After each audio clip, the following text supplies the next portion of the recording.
Queridas amigas y amigos, como siempre, es una alegría estar juntos de nuevo.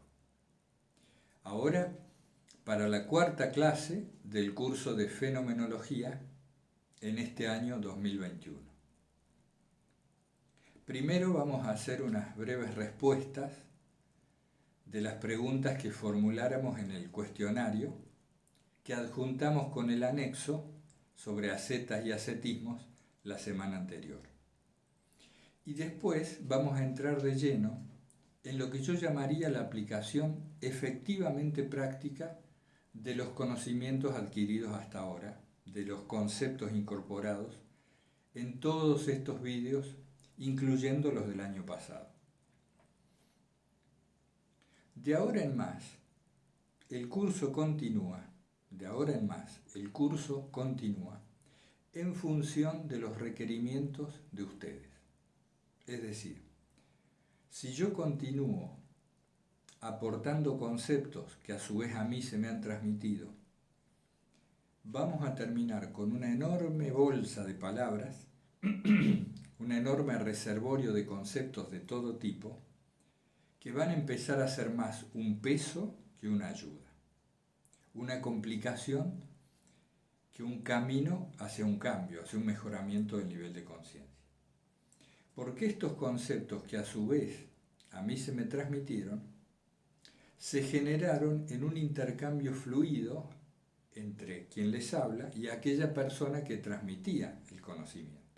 Eran otras condiciones de vida, había un trato personal muy cercano, mucho tiempo de convivencia, etcétera, etcétera. No son las mismas las condiciones que tenemos ahora. No importa. Pero es necesario que a partir de ahora los vídeos, las clases por así llamar, continúen en función de lo que ustedes planteen. De preguntas, de oposiciones, de conceptos, de aportes, sobre todo derivados, no tanto de la mente, sino más bien de lo que efectivamente se va poniendo en práctica en el cotidiano.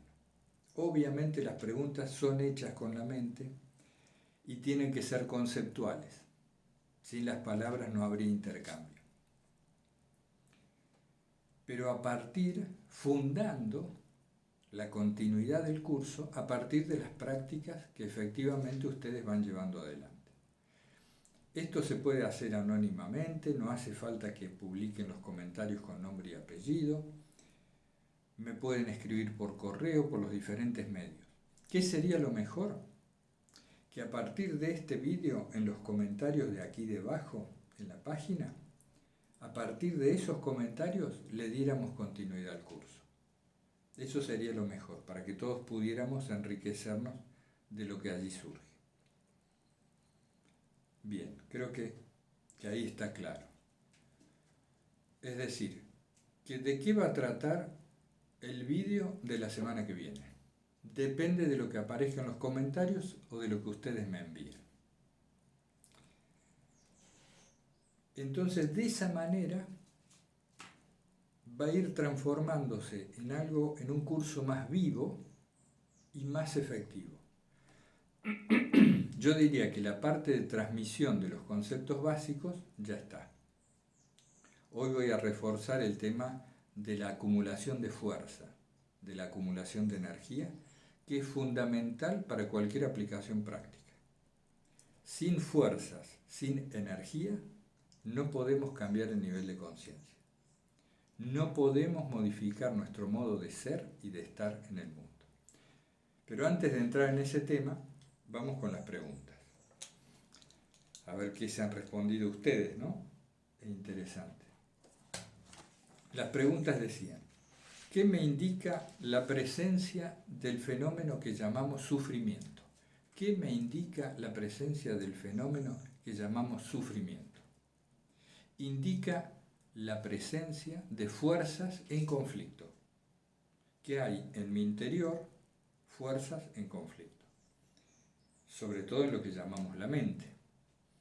Y se acuerdan ustedes que habíamos diferenciado lo que era dolor de lo que era sufrimiento. El dolor es algo básicamente físico, que está señalando, está indicando la presencia de un posible daño en algún tejido, en algún órgano, y en cambio el sufrimiento es ese adjunto, ese ataché mental que le ponemos al dolor o a cualquier situación en general. Cuando existe un deseo, esto es la fuerza número 1, y existe una dificultad para que ese deseo se materialice, la fuerza número 2, se produce un conflicto. Cuando este conflicto se hace patente en nosotros, evidente, le llamamos sufrimiento.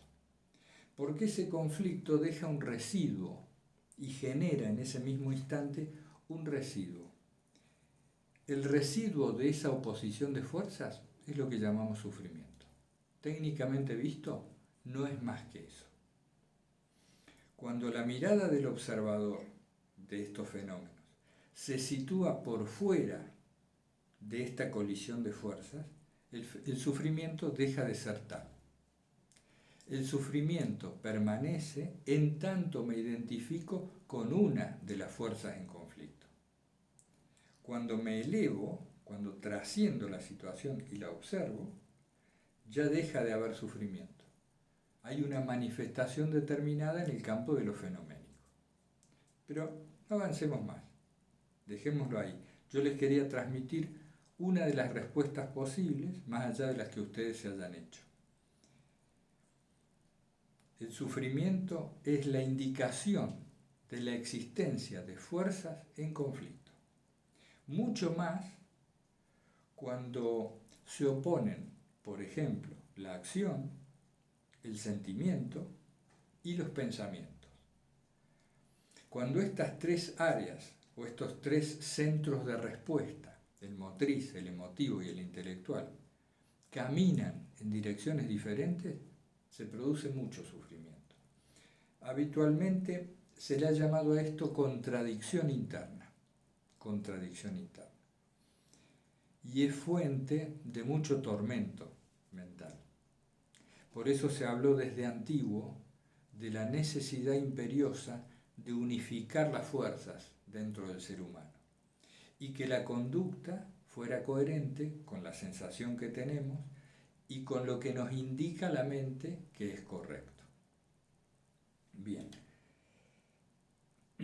¿Qué factores inciden, decíamos, preguntábamos, para que una imagen active comportamiento en el mundo?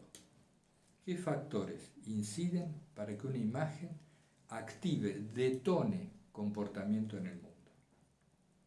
Principalmente la carga de esa imagen, la cantidad de energía que esa imagen contiene. ¿Se acuerdan ustedes que esta cantidad de energía dependía en mucho de lo que la memoria había depositado en esa imagen? Depende entonces de la carga de la imagen y depende de la posición que esa imagen asume en el espacio de representación. La capacidad que una imagen tiene para detonar respuestas en el mundo depende de la carga que ella misma porta y depende de la posición que asume en el espacio de representación, en aquel lugar interno conceptual donde se dan todas las imágenes, todas las sensaciones. Y decíamos en alguna clase que si nosotros imaginábamos, por ejemplo, que muevo los lentes, que los agarro y los muevo, lo imagino, no por eso se produce el movimiento del brazo. Hay un imaginar preciso en una posición adecuada de ese espacio para que esto se produzca. Y decíamos que había que sentir el brazo por dentro cuando uno lo extendía para poder extenderlo y tomar el objeto. Claro, esto es tan habitual para nosotros, tan frecuente, que cuando yo agarro los anteojos no soy consciente en general de este proceso. Pero toda conducta requiere de que la imagen se posicione, se ubique en un lugar muy preciso, porque de otra manera no se activa el cuerpo en la dirección señalada. ¿Qué interés tiene esto? ya lo vamos a ver en detalle cuando lleguemos a eso, porque la propia práctica lo demande. Pero es necesario dejarlo sentado, entender que todo movimiento está sucediendo porque la imagen correspondiente se está ubicando donde debe para activar esa respuesta. Muchas veces luchamos por cambiar una conducta, un comportamiento determinado, y tenemos muy claro cómo queremos que esa conducta se modifique en nosotros. Y sin embargo la imagen no está emplazada en el punto adecuado que active el cambio motriz. Ahí lo dejamos señalado para no extendernos. ¿De qué depende la calidad y eficacia de las respuestas que damos al mundo? Mundo externo, mundo interno. ¿De qué depende la calidad y la eficacia de nuestras respuestas? Depende básicamente del nivel de conciencia. El nivel de conciencia determina el funcionamiento de los centros de respuesta y por lo tanto la calidad de estas respuestas hacia el mundo de que se trate. ¿Qué era el nivel de conciencia? Graduaciones de la atención. En otras palabras, según la atención disponible en un momento determinado, es el nivel de conciencia. Y según este nivel, las respuestas que damos. Ustedes ya lo sabían, pero vamos repasando. Y esta se gana el premio gordo. Esta sí que es interesante, da para mucho, pero no tiene sentido profundizar demasiado si no surge como resultado de la misma práctica. Pero hagamos mención de ella. ¿En qué se diferencia una percepción de una representación? ¿En qué se diferencia, decíamos, una percepción de una representación? En nada. Una percepción y una representación son lo mismo. ¿Por qué? Porque en realidad siempre representamos. A nosotros las cosas se nos presentan allá. Por ejemplo, yo estoy viendo allí la lámpara, el foco de luz, lo estoy viendo allí. Digo que está allí, pero en realidad está siendo representado aquí. Tengan en cuenta que todas estas direcciones son provisionales. Yo veo el objeto allí, pero en realidad se está representando aquí. Nunca estoy viendo el objeto fuera, sino dentro. Incluso si lo vemos desde el punto de vista científico o fisiológico, biológico, ustedes saben que se nos enseñó que la luz penetra, en este caso por la vista, a través de la vista, y se produce un fenómeno electroquímico cerebral y nosotros decimos que vemos cuando en realidad hay un fenómeno interior electroquímico. Pero sin entrar en esas complejidades y para atenernos a lo planteado para el vídeo de hoy. ¿En qué se diferencia una percepción de una representación? En nada, porque toda percepción es esencialmente representación. Esto si se profundiza, modifica enormemente la concepción que tenemos del mundo, tanto del mundo que llamamos externo a la piel, como del mundo que llamamos interno, usando la piel como límite, como frontera, usando el cuerpo como parámetro. Pero cuando esto se amplía, se trabaja y se comprende más en profundidad, uno advierte que el cuerpo pasa a ser representación. ¿Por qué? Porque el cuerpo es una percepción. Y si el cuerpo es percepción y por lo tanto representación. Y ahí adviene una nueva concepción de lo que llamamos el propio yo, esa identidad un poco esquiva que tocamos de refilón el tema en la clase pasada.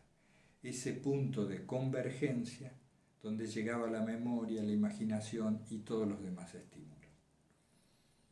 Lo dejamos ahí y pasamos al tema preciso que nos habíamos planteado para hoy y que vendría a ser el inicio de la práctica efectiva de lo que se plantea en fenomenología.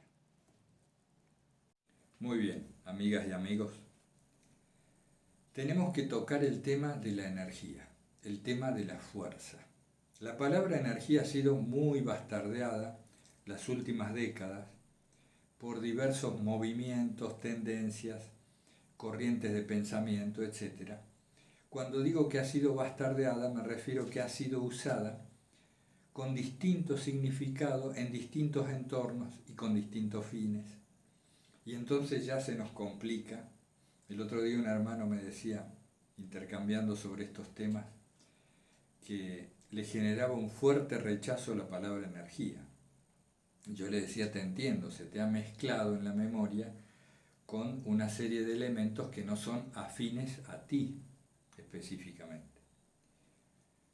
Pero entendamos la palabra energía, al menos en este contexto, como aquella fuerza capaz de producir movimiento. Una cierta cualidad, un cierto elemento que permite la producción de movimientos. Estos movimientos, tanto físicos como mentales o de cualquier otro orden.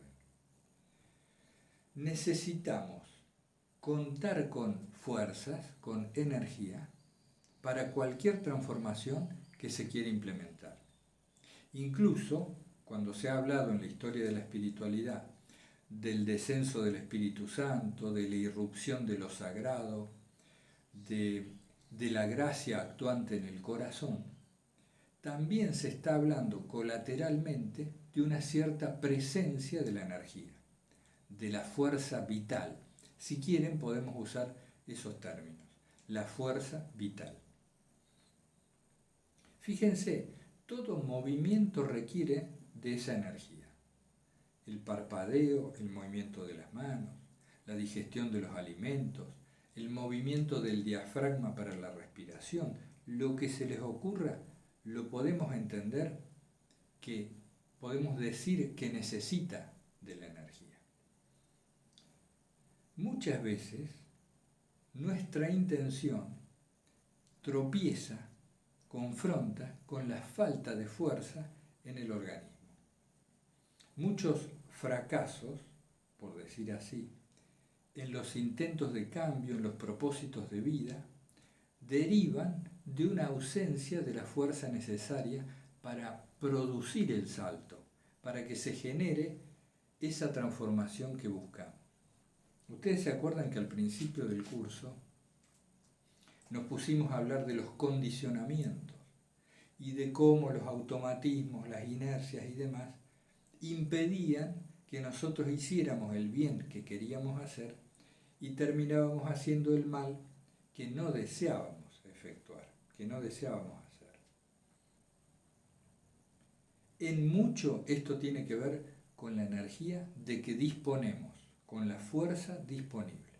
Bien, vamos al grano. ¿De qué depende la cantidad de energía disponible? ¿De qué depende la cantidad de energía disponible? De varios factores. El principal, del grado de presencia, del grado de atención consciente en el cual nos encontremos. Este es el principal factor para acumular energía, para contar con esa fuerza, para ahorrarla, para encauzarla, para dirigirla. Si me dicen qué es lo más importante en relación al tema de la acumulación y del uso de la energía vital, la atención, el grado de presencia. En cualquier situación en que nos encontremos, si estamos presentes, efectivamente atentos y conscientes, estamos gastando muy poca energía o, mejor aún, estamos incorporando energía mediante el procesamiento de esa vivencia que está ocurriendo. Fíjense lo que decimos, que cualquier acontecimiento puede ser usado como un factor de carga, de acumulación de fuerza, si estamos con el grado de presencia consciente suficiente. Y por supuesto lo inverso. Mientras más inconscientes estamos, más energía gastamos. Esto se produce así naturalmente. Y otro factor muy importante, además del grado de presencia atencional, es la actitud, la disposición en la que nos encontremos. Estoy estableciendo dos factores que son los más importantes desde el punto de vista desde el cual abordamos este curso, estas temáticas. El grado de presencia atencional y la actitud, esto es la disposición en la que nos encontremos en cualquier situación, en cualquier momento, ante cualquier acontecimiento. ¿Qué es la actitud? Algo hablamos ya en algún vídeo anterior. La actitud es esa posición previa en la cual me sitúo ante lo que ocurre. La disposición. Si la actitud es de apertura, de no resistencia a priori a lo que ocurre, sino que estoy en una suerte de acogida de aquello que se va presentando fenomenológicamente a mi percepción, si me encuentro abierto, esa es la actitud adecuada. Si yo de antemano ya estoy resistiendo, ya estoy con prevenciones, estoy estableciendo barreras de tensión psicocorporales que empiezan a contaminar el acontecimiento que se va presentando, empieza a producir fricción y esto necesariamente termina en pérdida de energía, provoca pérdida de nuestra energía vital. Presencia atencional y actitud adecuada, eso necesitamos. ¿Por qué cuando no estamos realmente presentes o cuando no somos del todo conscientes, en otras palabras, por qué cuando nuestro nivel de conciencia no es el de vigilia atenta o el de conciencia de sí, se pierden grandes cantidades de energía? ¿Por qué? Por la divagación. ¿Quieren saber cuál es la más grande pérdida de energía que ocurre en nosotros en cada instante? La divagación. El funcionamiento mental innecesario. Es como si todos los días el cuerpo acumulara, mediante el descanso, mediante los nutrientes, mediante la respiración, etc., acumulara gran cantidad de energía y inmediatamente esta empieza a perderse por la divagación constante, por este vivir en lo onírico aún en la vigilia que decíamos días atrás. Así que véanlo de esta manera. Ustedes todos los días acumulan gran cantidad de dinero que les llega a través de distintos comercios que tienen puestos en marcha. Ustedes somos un gran empresario, tenemos una cadena de tiendas y todos los días viene el contable y nos dice, mire, hoy ha ganado esto, y pone acá arriba los fajos de billetes. Interesante sería, ¿no? Pone los fajos de billetes, nosotros inmediatamente empezamos a tirar esos billetes, a gastarlo y a desperdiciarlo, lo tiramos por la calle mediante la divagación.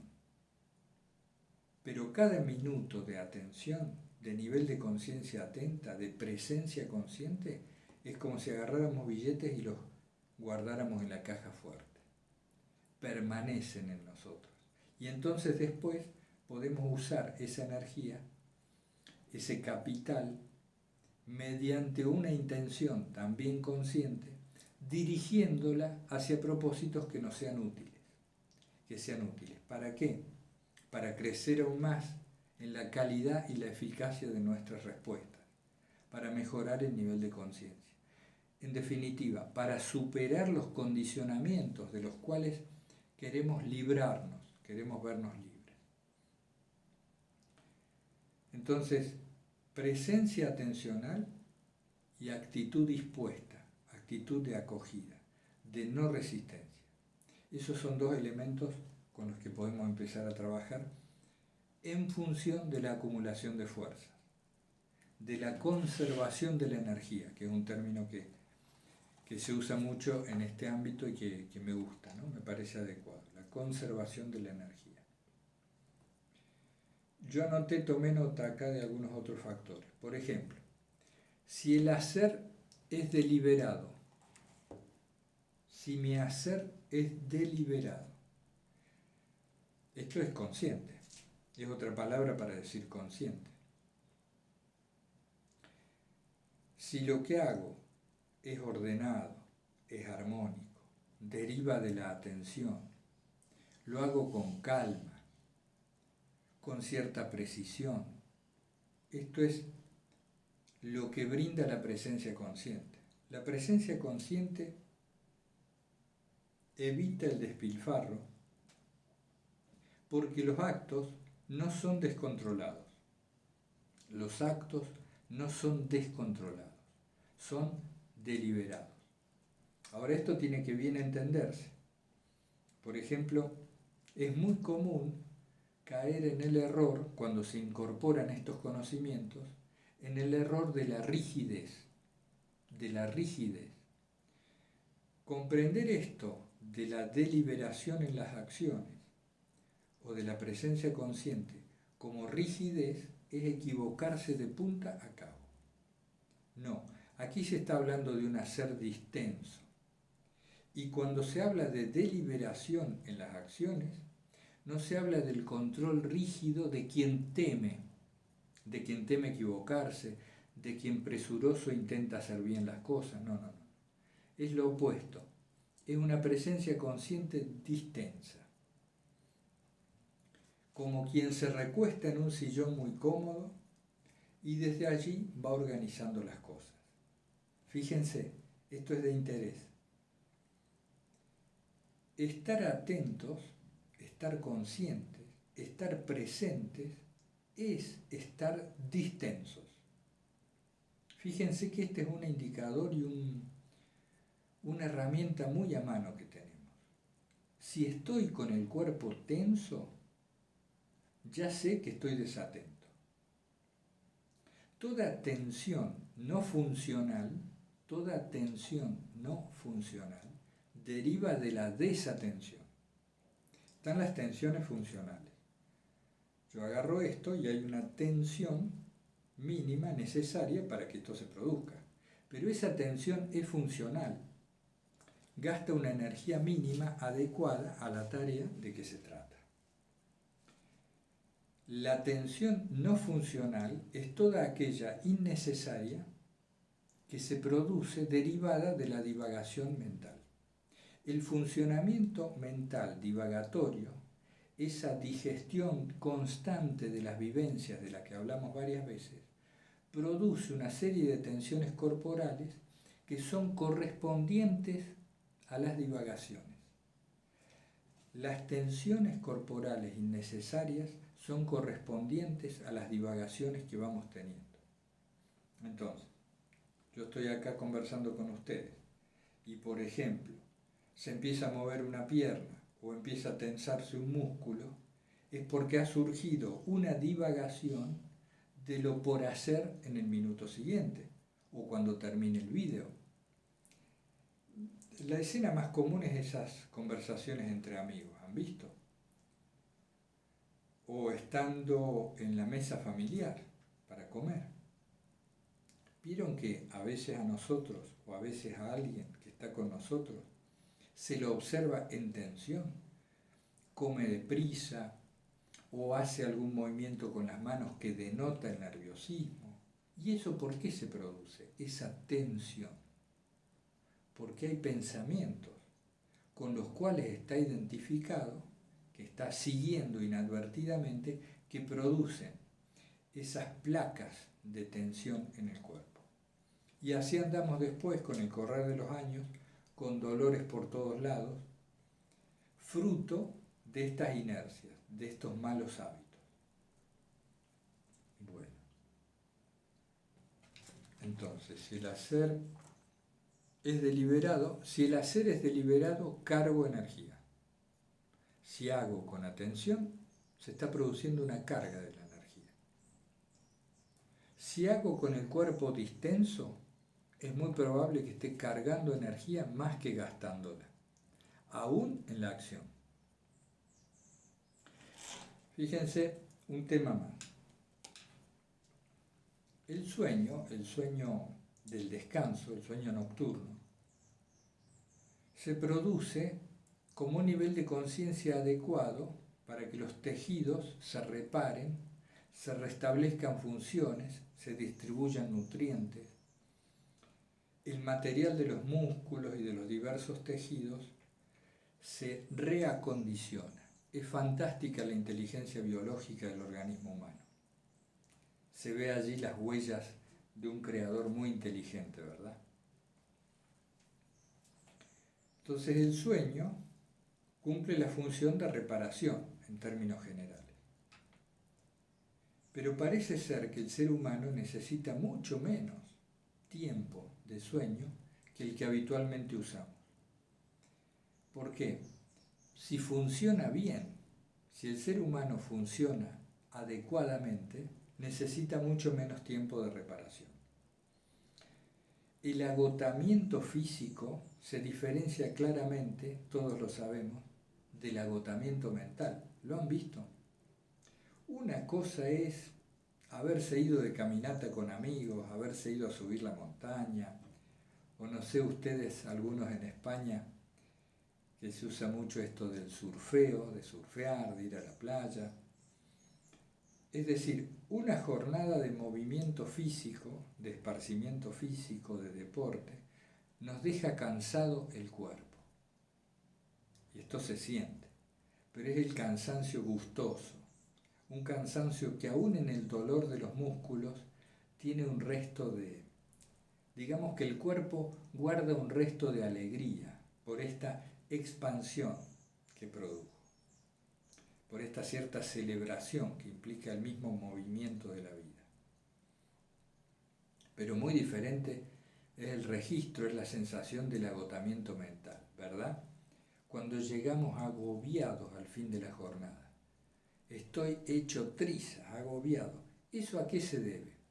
A que hubo muchas colisiones, hubo mucho impacto, mucho choque, mucha fricción entre lo que iba ocurriendo y los deseos permanentes que se iban oponiendo a esto que ocurría. Estuvo ausente la mayor parte del día la actitud de acogida y la presencia atencional. Cuando esto está ausente, gastamos energía a manos llenas. Tiramos el dinero por todos lados y llegamos con los bolsillos vacíos. Y caemos al sueño y por lo general, de tan cansados, dormimos mal, incluso. Entonces, este tema es importantísimo para abocarnos, para abordar cualquier transformación de los hábitos, de las inercias y de los condicionamientos en nuestra conducta.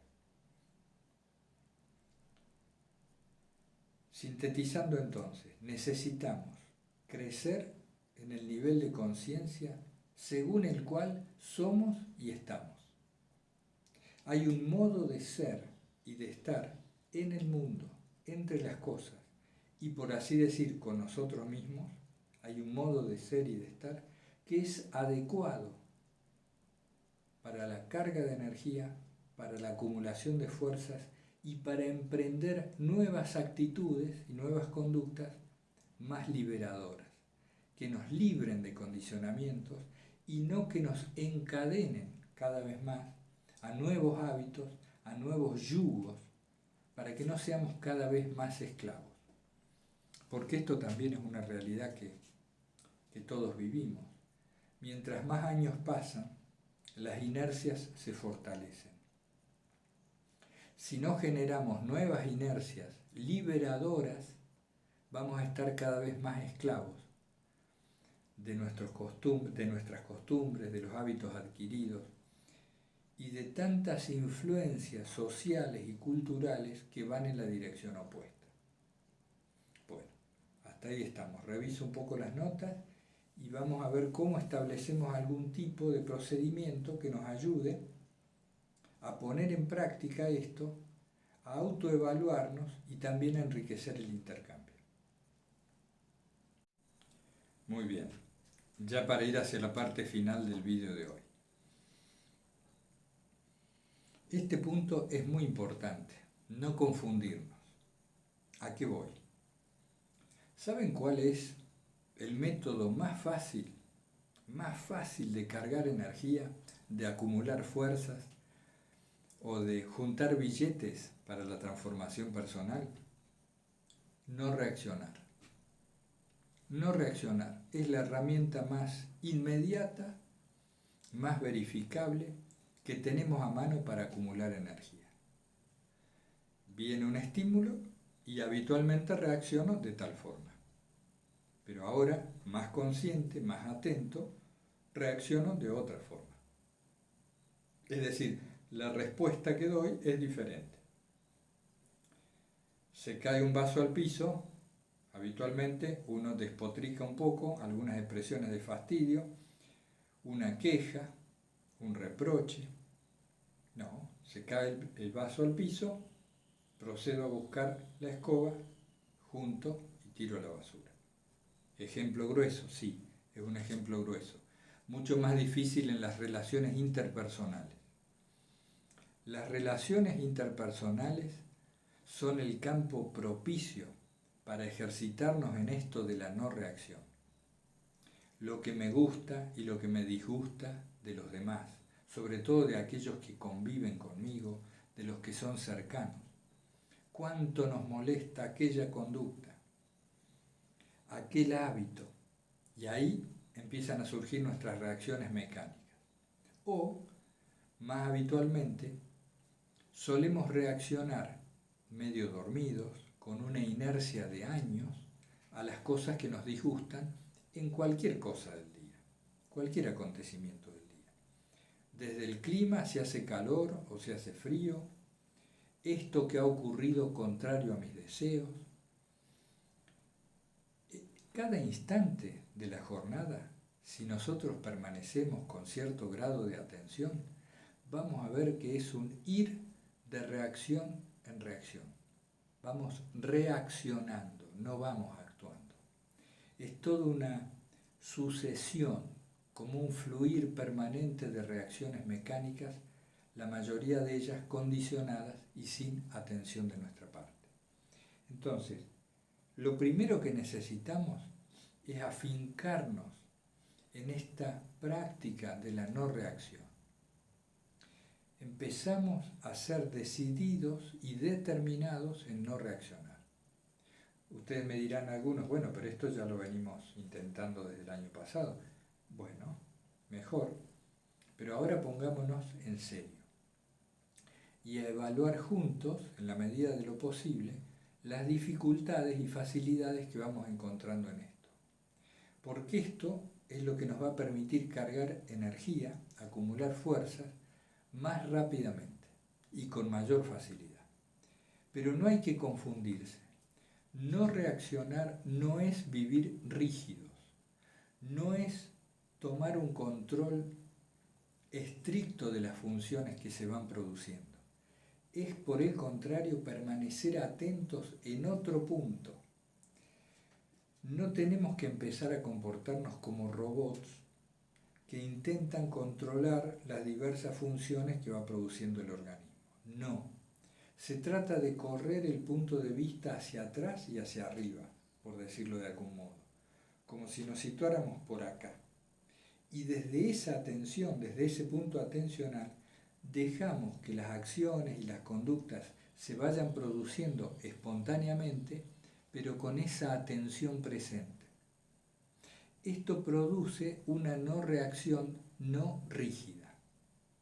Pero tenemos que verlo en la práctica, tenemos que ponerlo en marcha y, en cierto modo, ponerlo en la copresencia, en nuestro campo atencional, en la copresencia, como un propósito semanal o como un propósito permanente de trasfondo.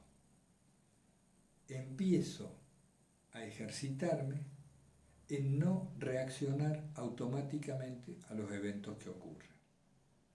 A algunos de ustedes les gustará más, a otros les gustará menos, pero esta ejercitación, que implica una cierta ascética de la atención, esta ejercitación es necesaria. ¿Por qué? Porque necesitamos acumular cierta cantidad de energía que nos permita luego elevar el nivel de conciencia. Esta elevación del nivel de conciencia no es tocar un botón y que entonces se produzca, sino que la misma acumulación de energía en la dirección adecuada detona luego el surgimiento de esta nueva capacidad atencional. Todo esto está totalmente emparentado con lo que se ve en Filocalía. Es otro modo de abordarlo. Es decir, el nous, el contacto con el nous, con la parte contemplativa del alma, es el acceso a cierto nivel de conciencia, desde este punto de vista fenomenológico. Estamos hablando siempre de lo mismo, en los dos cursos, con un lenguaje o con otro. Lo haremos con mayor o menor acierto, pero estamos hablando de lo mismo. A ver qué nos queda. Bien. Entonces, una práctica recomendable, una práctica muy recomendable, es la de completar actos. Fíjense, es sencilla. Cuando hago algo y no lo termino, evidentemente estuvo allí la desatención, se fue la atención. Las tensiones, los impulsos me llevaron en otra dirección y dejé esto sin terminar. Este es un tema también que puede ser sencillo de poner en práctica. Ejecutar acciones en mi día a día y estar atento a completar esas acciones. Por ejemplo, si he cocinado y he comido, luego lavo los platos y los guardo. Y esto no por un prurito o por una moral de que así deban ser las cosas, simplemente como una ejercitación. O si me he ido al jardín, tengo que dejar las cosas dispuestas como antes del trabajo con las plantas. No dejar tierra, acomodar bien las macetitas, etc. Cada uno tendrá sus cosas, yo no me imagino las actividades que ustedes tienen, será en el escritorio, quien es docente será con los exámenes, con las tareas a los alumnos, lo que fuera. Inicio una acción, tratar de completarla, de terminarla, de cerrar el circuito. Esta es una buena herramienta que implica una no reacción, porque las reacciones habitualmente nos hacen dejar las cosas a la mitad, inconclusas. ¿Qué más? Yo creo que con eso tenemos buen material. Nos proponemos ejercitarnos en la no reacción, al modo que cada uno lo vea, más adecuado, sin rigideces, sin hacer de esto ninguna cuestión moral. Es solo una práctica tendiente a crecer en la presencia atencional y en la actitud de disposición y acogida a lo que va ocurriendo. Esto no implica una actitud pasiva, ¿no? Esta actitud de acogida. Implica, sino, la apertura a lo que ocurre, y allí se va desenvolviendo luego la conducta espontáneamente, adecuadamente, según el grado de testificación que estoy haciendo de esto que sucede. Estoy presente. Esto sintetiza todo. Estoy presente en lo que ocurre. Estoy presente. Si esto es así, la conducta se fluidifica, sale fácil y no reactivamente. Pero bueno, tenemos que ejercitarnos en ello y crecer en nuestra cantidad de fuerza acumulada. Necesitamos acumular fuerza. Hay comprensiones y niveles de conciencia que se producen si está la fuerza necesaria, si contamos con la energía adecuada. De otro modo, solía decirse en un ámbito en el que yo trabajaba hace muchos años, si no, no llega el agua al tanque, no sube el agua con la presión necesaria al tanque para que luego se redistribuya.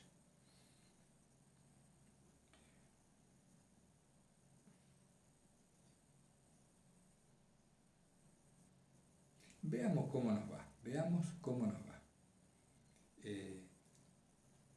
nos vamos a reunir una vez por mes de manera virtual. Ahí me sugería una hermana que En estas reuniones virtuales podría hacerse una breve exposición para que después intercambiáramos sobre ese tema, si es que lo entendí bien. Ya lo vemos entre todos, pero lo que dejamos es, una vez al mes nos reunimos virtualmente. Y la continuidad de estos vídeos en cuanto a la temática y a la forma dependerá de ustedes, de los comentarios que hagan llegar, de las dudas que surjan y de lo que se vaya viviendo en la práctica. Si no ponemos en práctica estas cosas, continuar va a ser un acumular conceptos, un caer en repeticiones que no nos van a habilitar la transformación que buscamos. Recordemos que acá vinimos a este pequeño ámbito en busca de una liberación de los condicionamientos. Buscamos deconstruir automatismos que producen una conducta indeseable en nosotros. Para eso estamos acá. Veamos ahora si podemos poner más efectivamente manos a la obra. Realmente es un gusto estar con ustedes en estas cosas, que desde mi punto de vista tienen mucho que ver con el significado de la vida humana. Les mando un abrazo fraterno, invocando siempre el santo nombre de Jesús. Hasta pronto.